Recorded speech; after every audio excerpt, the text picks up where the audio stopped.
Hey everyone. All right, my name is Caleb Smith. This is for Principles of Advertising, and I'm doing a presentation on how to be topical in an election year and what to consider before choosing a side.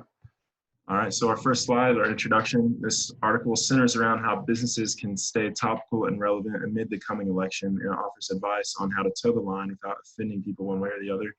And so basically it's going to offer insight and advice on how to advertise and how to market towards your consumers, whether they stand one way or the other, and just being knowledgeable about that and knowing that it can backfire, but it also is a high risk, high reward, so it can work out for you in the end. We're going to give examples of both.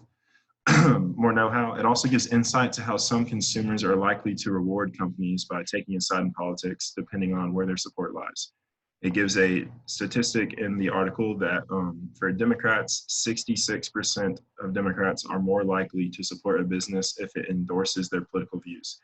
So if you are standing on the Democratic side of politics, it talks about how if you are loyal to a company and they make a standpoint, whether it's a commercial or an ad or whatever it is, and they are supporting your side of politics, then you are 66% more likely to be more loyal to that company because of that. And then it talks about how for Republicans, 24%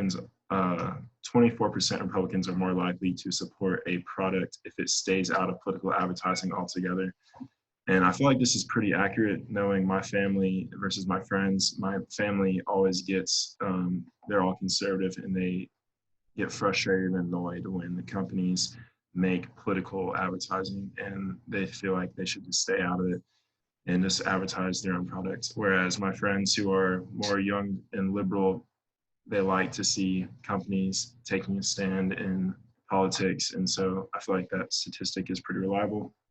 It talks about how don't get burned and avoiding blowback when making a political advertisement, and it says how to avoid blowback. It gives insight into how to anticipate what's coming in the future and how to be able to market for that. And it talks about how political advertising, as I've said, is very high risk, high reward, and you have to know your consumers and know who you are marketing to. So if you're going to make a political ad, then you need to do some research, investigating into knowing your consumers and where they're more likely to stand to make sure that your company is not going to take a hit financially, or it is going to, or if it's going to be very profitable for your company. And so that is smart to have knowledge of that beforehand. My online sources, I listed 3. My first is how brands can maintain visibility during, and this is from adweek.com, and it is talking about how your brand is able to stay mainstream, stay active, stay visible during election year, and not get washed up by all the political ads. And the second one, it kind of follows suit. It's they're all pretty much kind of redundant, but it's pretty much the same because it's pretty much the same topic. It says our premium brand's unlucky this election year, like our premium brand's taking a hit because of all the election ads, this, that, and like how to stay relevant. And then the last one is navigating social media marketing during election year. And so this is talking about how if your brand is mostly like on social media, talking about how to market your brand, your company during election year, how to toe the line, how to take stands one way or the other without taking a hit, and how for your company to stay positive. Our conclusion, this article, as well as the 2 sources, act as a how-to manual for businesses to navigate marketing and advertising within the election years. It gives examples where companies have gotten burned and also lists statistics for what consumers on each political side like to see from companies. So our examples for a burn, it talks about how in the 2016 election, which was between our current president, Donald Trump, and Hillary Clinton, talks about how Bud Light was anticipating a win for Hillary Clinton.